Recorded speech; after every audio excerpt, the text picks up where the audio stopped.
like to give a special thanks to FiveBelow for the free product. What's up, doll collectors, hobbyists, fabs, and besties? I'm Toya, an adult doll collector and toy enthusiast. I was at FiveBelow and I found these craft kits. It says clay crafts, mini foods, make your own mini food, 10 clay colors, 6 accessory sheets, includes a real mini cake stand, rolling pin, server, and dish. It was $5, and this box is pretty full. You know I gotta see if this will work with our 1/6 scale world, right? Let's take everything out. Everything comes individually wrapped. Here are all 10 colors. There is also a design guide with instructions on how to make the food, and there's a bag of accessories. There are paper projects. We even have little cups, printed doilies, plates, a few cardstock boxes, a cardstock table, some sleeves for the coffee, and forks and spoons. There's a blue plastic cake stand that we can totally use with our dolls, a plastic plate, one of those little serving things, a rolling pin, which is totally 1/6 scale, and a little sculpting tool. I don't know why I thought there were going to be like molds in here, but they're not. Everything has to be shaped by hand. All right, let's try to make the cupcake. It says the clay will air dry. Most projects will firm up in about 30 minutes, but keeping them overnight works best. Awesome. We're using brown clay, white, and pink. Let's open it up. There we go. Oh, wow. Okay. It feels kind of moist, almost like model magic. I take a small amount and place the rest in a Ziploc bag when not in use. Take the brown clay and roll it into a ball. According to the instructions, we then shape the bottom of the cupcake.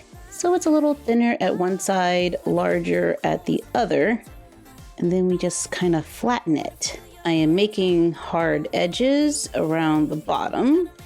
This clay is very soft. It doesn't take much to leave an impression. Let's try using this flat edge to make little lines. I don't know, can you see that? I'm gonna use some of my sculpting tools to help me out a little. And just make little lines going around. Oops, try to make them even. Then roll out some white clay and some pink. Twist the two pieces together by just overlapping them. Then make a little swirl. I am not great at this. Okay, so now we have light pink, and we're gonna try again. That might look a little better. Place it on top for the frosting. And we have a cupcake! Wow, this is totally outside my comfort zone. The skills may need a little time to develop. Maybe I'm more of a cookie person. Let's mix a little brown and white, and maybe a touch of yellow. Let's divide it into smaller pieces, roll them into balls, flatten them. Let's see if that aluminum foil trick will work for us. And we're gonna just kind of crumble it up to make a little tool, then just kind of push it onto the cookie so we can add some texture. And we can just be kind of sporadic about it. Then allow them to air dry. While waiting, let's attempt those macarons. I've made something similar a long time ago, but it's been a while.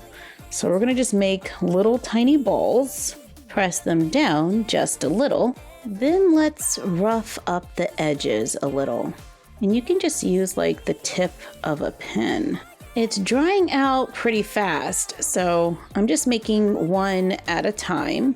Let's try a different color. It might be a little easier to see.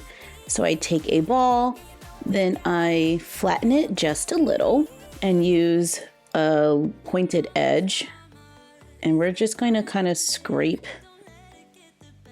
going down all the way around.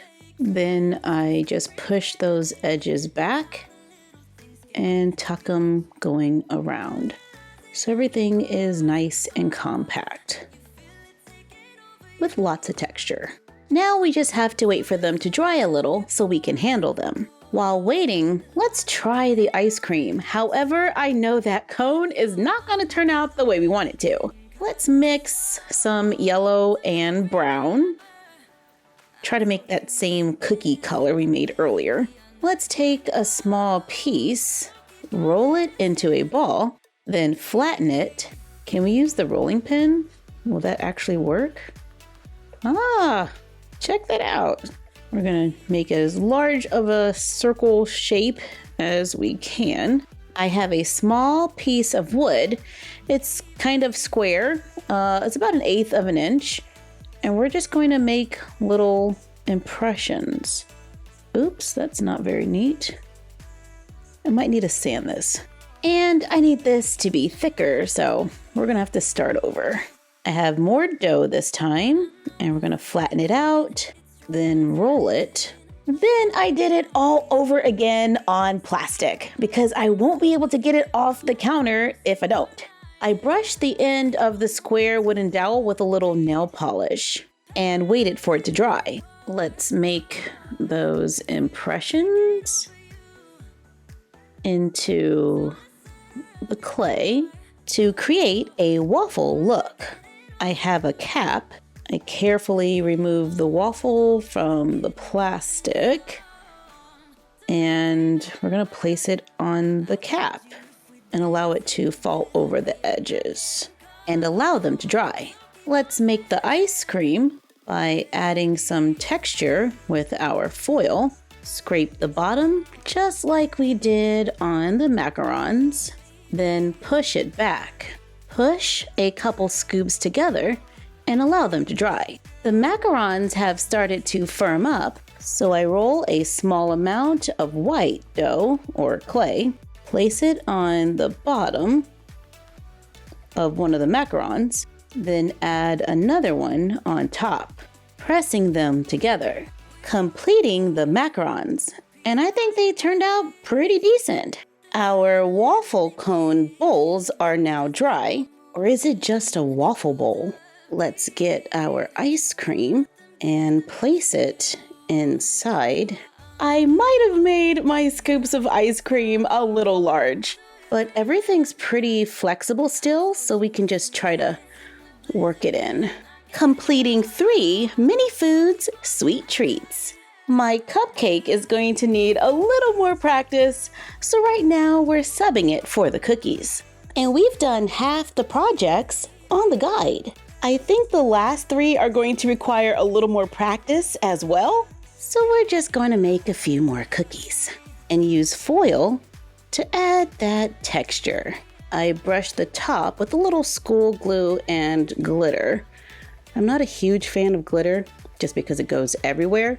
So when I do work with it, I mix it with glue so I can try to control it a little better. We can also brown our cookies a little with chalk pastels. Let's assemble the included boxes. The edges are easy to punch out. Then let's fold on all the lines, glue the tabs to the sides to form the box. I'm using quick drying tacky glue. Then we can close it. The top fits inside the bottom. And we have a box, perfectly sized for our 1/6 scale world. Here it is in the hands of a doll. The donut box is a little smaller, and it appears to be compatible with the FiveBelow mini food set we got a while back. So we can just use their cupcakes while we're practicing. And our dolls have more treats to sweeten their day. Thank you for joining us while we checked out the Sweet Shop Mini Food Craft Kit. Like, comment, share, and subscribe. Don't forget to ring the bell and follow us on Instagram at MyFroggyStuff, the Frog Vlog, and Bella of MyFroggyStuff.